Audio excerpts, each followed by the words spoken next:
It has come to my attention that one of my favorite hair products actually is a skin lightener, and I had no idea.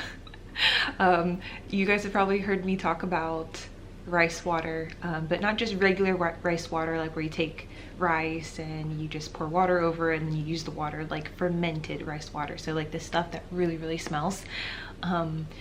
Rice water, like during that fermentation process, it basically makes like this fungi. It smells really bad, but it's amazing for hair. So that fungi is the same fungi that they use to make kojic acid. So kojic acid is made from fermented rice, and that led me down a, just a deep hole of just, okay, are people really using fermented rice to lighten their skin? And so, to be honest, it's like I'm getting yeses and I'm getting nos. So I'm getting people saying like, yes, this has been around for a long time, but there's no like clinical studies on it. It's not like proven yet. And honestly, I think some of the confusion surrounding it is probably the type of rice water, because in some of these articles, you're seeing people use the word rice water, and then in others, they're putting extra emphasis on the fact that this is fermented rice water, so not just regular rice water. So for some of these, I'm not sure if people are saying, oh, it didn't really work because they're just using rice water, or if because, because who wants to really, if you've ever fermented your own rice water, it smells awful, like terrible, absolutely terrible. I would say that if you're going to try this, I would be careful. I would also add other scents to it. My favorite are green tea and peppermint, but I would also add like some type of citrus, like the rind, the peel, when you have your water basically sitting for a couple days, probably just like 1 or 2, don't go too crazy. But I would add that to help. Just like kojic acid can cause redness and can definitely irritate some people's skin, it's the same with the fermented rice water. In fact, the fermented rice water is probably even stronger than the kojic soap that you're using. So I just throwing that out there, just kind of be careful with it. I mean, I 100% believe that there is some truth in it, because basically what happens is that it helps your skin not make the tyrosine, which tyrosine is what stimulates the production of melanin.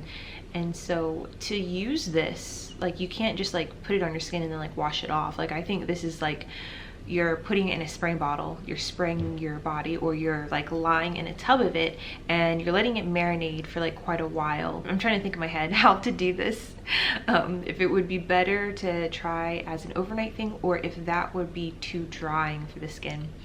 I think mostly just the scent of this scares off most people, so it's like not a lot of people are even going to try this, and that's why it's easier to just use kojic acid probably. But a lot of the kojic acids on the market, sometimes they're not that strong, or I'll notice good results with one bar and then just kind of okay results with the other. So I could definitely see the benefits of just making your own, but at the same time, it is kind of strong. So to have it like all over the skin, I guess this would just be one of those things where you just kind of try it out and to see how it works. I can't try it right off the bat because I'm out of all of my essential oils that I use to make it smell decent, because this stuff absolutely reeks if you're just using straight fermented rice. I did find that, I found this on an Indian website. Basically they said to do brown rice over the white rice for this, but I'm not sure if they're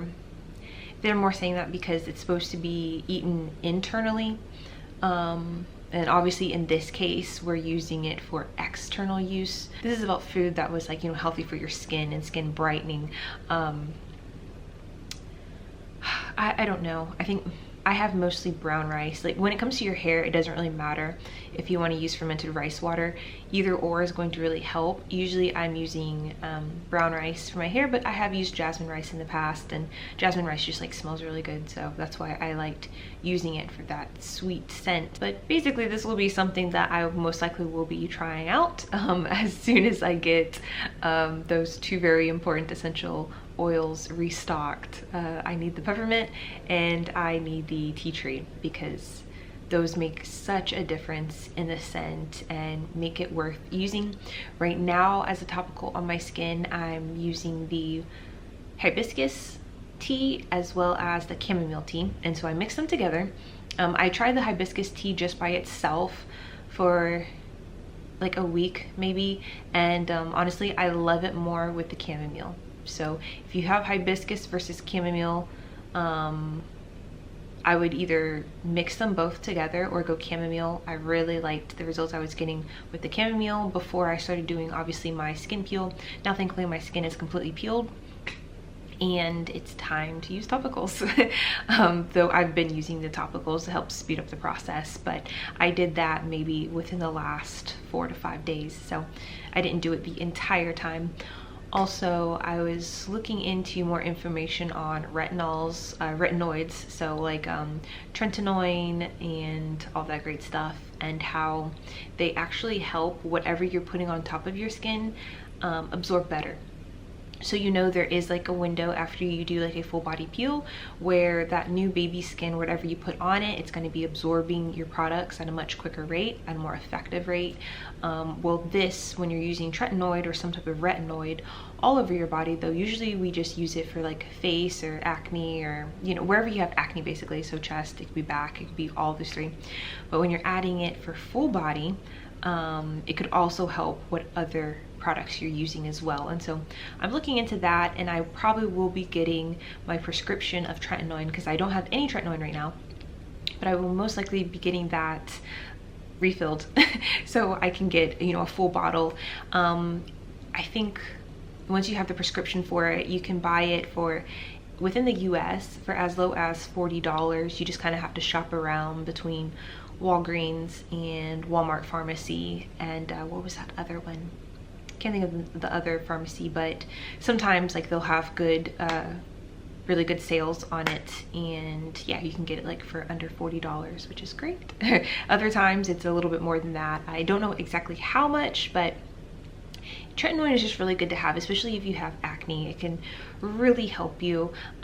It does lighten. Now how quickly does it lighten, I don't know, because I wasn't like monitoring it, but I know 100% like it does. But I just think it would be also very helpful to use in conjunction with other topicals.